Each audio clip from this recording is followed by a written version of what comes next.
আসসালামু আলাইকুম রহমতুল্লাহি ওবরকাতুহু।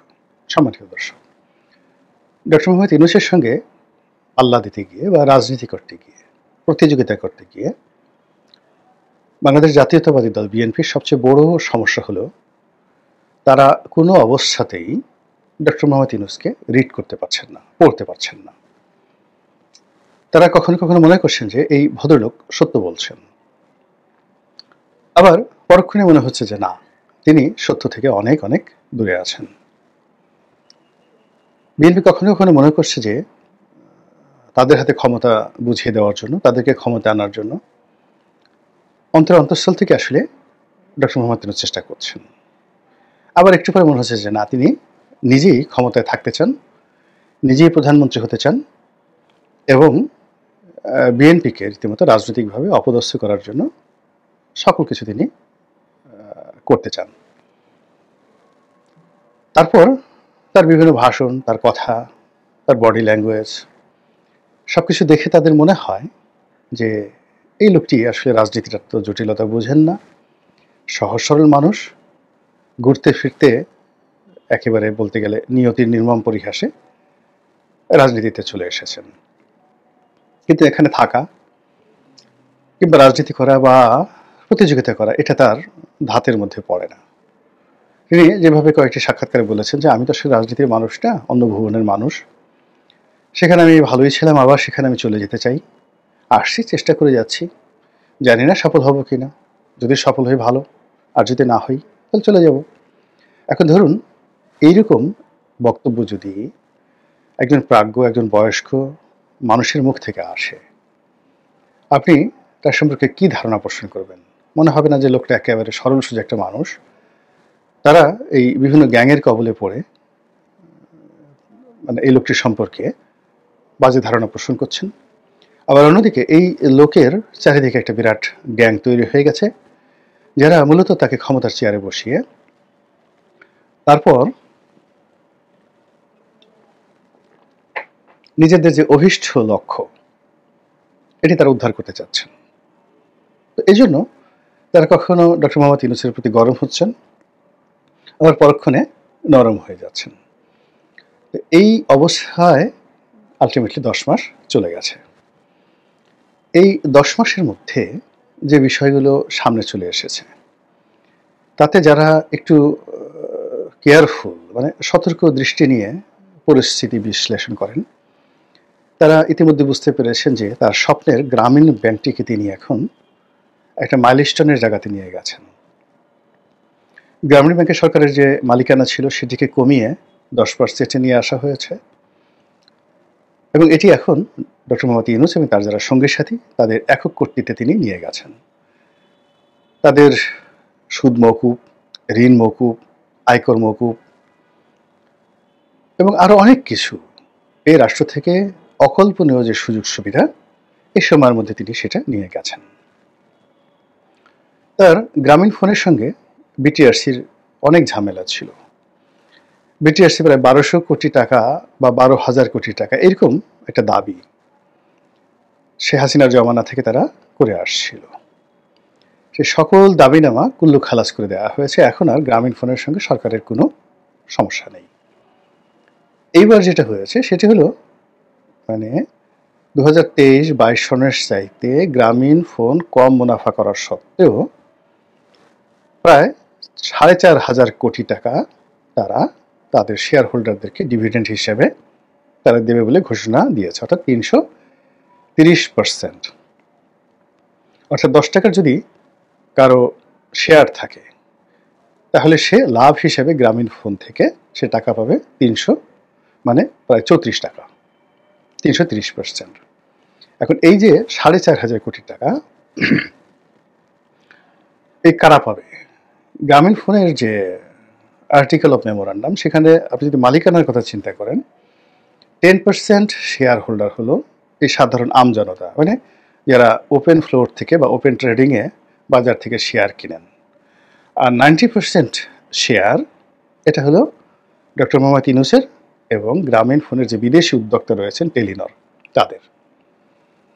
এখন এই যে ডক্টর মোহাম্মদ ইউনূসের গ্রামীণ টেলিকম আবার গ্রামীণ টেলিকম হলো গ্রামীণ ফোনের মূল মালিক। আর গ্রামীণ টেলিকম হলো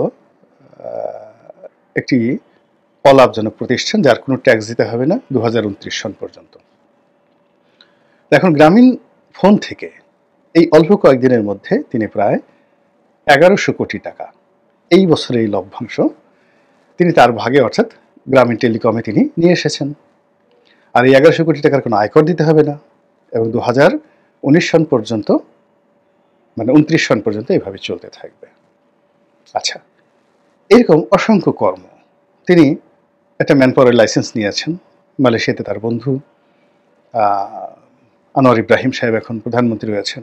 আপনারা জানেন যে শেখ হাসিনার জামানাতে একটা সিন্ডিকেট ছিল। সেই সিন্ডিকেট 1-1.5 বছরের মধ্যে মালয়েশিয়াতে লোক পাঠিয়ে প্রায় 20,000 কোটি টাকা লোপাট করেছে, মানে লাভ করেছে। নর্মাল যেখানে 2 লাখ টাকায় লোক পাঠানোর কথা বা 1 লাখ টাকায় লোক পাঠানোর কথা, তারা 5 লাখ 6 লাখ টাকা করে সিন্ডিকেশনের মাধ্যমে নিয়ে রাতারাতি আঙ্গুল ফুলে কলা গাছে 20,000 কোটি টাকা লাভ করেছে। এখন যেহেতু ডক্টর মোহাম্মদ ইউনূসের বন্ধু সেখানে আছে, তিনি যদি মালয়েশিয়াতে 2 লাখ লোক পাঠাতে পারেন, আর এক একজন লোকের মাথা পিছু যদি তিনি 3 লাখ টাকা করে লাভ করতে পারেন, তাহলে 2 লাখ লোক পাঠালে তার কত টাকা লাভ হবে। এবং এই কাজ করার জন্য তার একটা ম্যান পাওয়ার লাইসেন্স দরকার, এবং সেটা তিনি নিয়ে নিয়েছেন। খুব আলোচনা হচ্ছে। এরপর তিনি জাপান গেলেন। জাপানের সঙ্গে আওয়ামী লীগ সরকারের এই অনেক আগের থেকে ভালো লেনদেন হচ্ছিল, কিন্তু সমস্যাটা হলো জাপানে যদি আপনার লোক পাঠাতে হয়, জাপানের ভাষাটা আপনাকে শিখে দিতে হবে। তো এই ভাষাটা খুবই কঠিন। বাংলাদেশে অনেকগুলো জাপানি ল্যাঙ্গুয়েজ লার্নিং সেন্টার আছে, কিন্তু ওখান থেকে মানে ম্যান পাওয়ার তৈরি করে বছরে 1000 লোক জাপানে পাঠাবে বিভিন্ন জায়গাতে, এরকম পরিস্থিতি নাই। কিন্তু ডক্টর মোহাম্মদ ইউনূসের যে জাদুকরী হাত, সেই জাদুকরী হাতের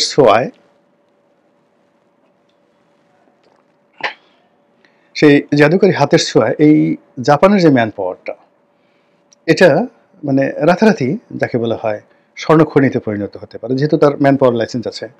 আর শোনা যাচ্ছে তিনি 1,20,000 লোক জাপানে পাঠাবেন। তো জাপানে যদি পাঠান 1,20,000 লোক, এবং সেখানে জাপানে ইজিলি 10 লাখ 12 লাখ টাকা করে লোক পাঠানো যাবে। যদি 2 লাখ টাকা খরচ হয়, 8 লাখ টাকা লাভ থাকে, 1 লাখ লোকে কত টাকা লাভ হবে। এটা একটা স্বর্ণের খনির সন্ধান তিনি করে বেড়াচ্ছেন। এই জন্য তিনি জাপানে গেলেন। এটা কোনো রাষ্ট্রীয় সফর ছিল না, এটা একান্তই তার একটা ব্যক্তিগত সফর। একটি প্রাইভেট কোম্পানি, প্রাইভেট প্রতিষ্ঠান তাকে দাওয়াত করেছে, এবং সেই অনুষ্ঠানে বক্তৃতা দেওয়ার জন্য তিনি গেছেন।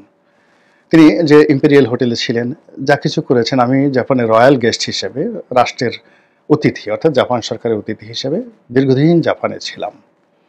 তো সেখানে রাষ্ট্রীয় প্রোটোকল বলতে কী বোঝায় ওটা আমি খুব ভালো করে জানি। তো সেরকম আমি দেখিনি সেখানে। তো তিনি সেখানে কেন গেছেন? মূলত তার যে ম্যান পাওয়ার ব্যবসা, তার যে 3-0 থিওরি, এবং তার যে ইন্টারন্যাশনাল কানেক্টিভিটি রয়েছে, সেই জিনিসগুলো করার জন্য। তার সঙ্গে সাবেক প্রধানমন্ত্রী এসে জাপানে দেখা করেছে। আমি যখন ছিলাম আমার সাথে অনেক মন্ত্রী, এমপি, প্রধানমন্ত্রী যারা সাবেক, সবাই এসেছে, আমাকে সংবর্ধনা দিয়েছে। আমি একজন সাধারণ সংসদ সদস্য, টোকিও শেরাটন হোটেলে। তো সেখানে অন্তত 300 ডিপ্লোম্যাট ছিলেন, সমস্ত দেশের রাষ্ট্রদূত, জাপান পার্লামেন্টের মন্ত্রী, এমপি, সিটিং মন্ত্রী, এমপি সবাই ছিলেন। তো তারা মানুষকে সম্মান করে, কিন্তু ওনার তো এই অনুষ্ঠানে এরকম কেউই ছিলেন না। তো যাই হোক, এনিওয়ে, তো উনি এই যে কাজগুলো তিনি করে যাচ্ছেন, এরকম অসংখ্য ঘটনা। যদি ডিপি ওয়ার্ল্ডকে তিনি এই পোর্টটা দিয়ে দেন, ডিপি ওয়ার্ল্ডের এজেন্টকে হবেন বাংলাদেশে। তিনি যদি তুরস্ক থেকে ড্রোন আনেন, অস্ত্র আনেন, তাহলে সেটারও তো একটা কমিশন আছে, একটা পার্টি আছে।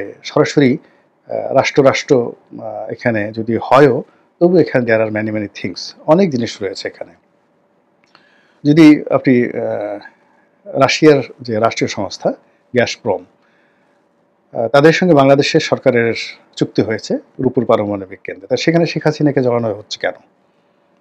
এটা তো রাষ্ট্র হয়েছে। তো সেখানে যদি ঘুষের ব্যাপার থাকে, তাহলে ডক্টর মোহাম্মদ ইউনূসের জামানাতে যে আর্মস ডিলগুলো হবে বলে শুনতে পাচ্ছি, তাড়াহুড়া করা হচ্ছে, এখানে তার যারা ম্যাজিক বয়, তারা বিশ্বের সব জায়গাতে ছুটে বেড়াচ্ছেন, বড় বড় আর্মস দেখছেন, বড় বড় ডিল করছেন, এবং সেনাবাহিনীকে যাকে বলে অ্যাভয়েড করে।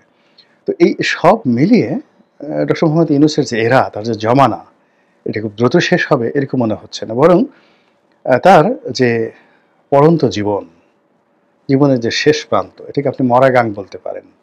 একটা মানুষ ৮০ বছর ক্রস করলে তার জীবনের যে প্রান্তিক, সেটিকে মরাগাং বলা হয়। কিন্তু উনি ওনার এই বয়সে মাহাথির মোহাম্মদকেও তিনি অতিক্রম করতে যাচ্ছেন। মাহাথির মোহাম্মদ দেখেন একেবারে শেষ বয়সে, এখন তার বয়স প্রায় ১০০ বছর।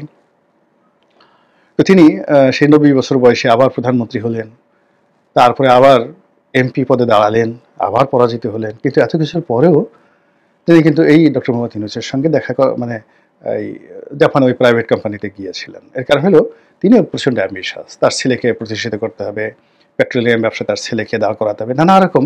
আমরা বাইরে থেকে তাকে অনেক বড় মনে করি, যেমন ডক্টর মোহাম্মদ ইউনূসকে দেশের বাইরে যারা লোকজন অনেক বড় মনে করে, কিন্তু মালয়েশিয়ার যারা লোকজন তারা ভালো জানেন যে সত্যিকার অর্থে মাহাথির মোহাম্মদ কি। নচেত যিনি একটি দেশকে উন্নয়নের চরম শিখরে পৌঁছে দিলেন, ২০ বছরের মতো একটি রাষ্ট্র চালালেন, তিনি একটা এমপি পদে, সংসদ সদস্য পদে কিভাবে জীবনের শেষ প্রান্তে এসে পরাজিত হলেন। তো মালয়েশিয়াতে যেমন তার অবস্থা, বাংলাদেশে ডক্টর মোহাম্মদ ইউনূস সম্পর্কে আমরা কি চিন্তা করি আর জাপানের লোক কি চিন্তা করে, এর মধ্যে কিন্তু বিস্তর ফারাক রয়েছে। এনিওয়ে, তো যেটা বলছিলাম যে তার এই যৌবনের শেষ প্রান্তে এসে, যেটাকে আমি মরাগাং বলছি, সেখানে তার এই কর্মকাণ্ড, তিনি যা কিছু করছেন, এটা দেখে মনে হচ্ছে যে এই গাঙে নতুন করে জোয়ার এসেছে। এখন সেই জোয়ারের তোড় কতদিন থাকে এবং সেই জোয়ারের স্রোত নদীর দুই কূলে কিভাবে প্লাবিত করে, কতটা বন্যা সৃষ্টি করে, এবং সেই স্রোতে আমরা কারা কারা ভেসে যাই।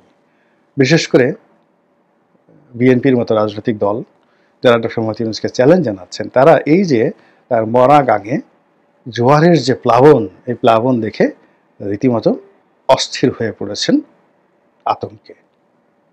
আল্লাহ আমাদের সবাইকে হেদায়েত দান করুন এবং হেফাজত করুন। আসসালামু আলাইকুম ওয়া রাহমাতুল্লাহি ওয়া বারাকাতুহু।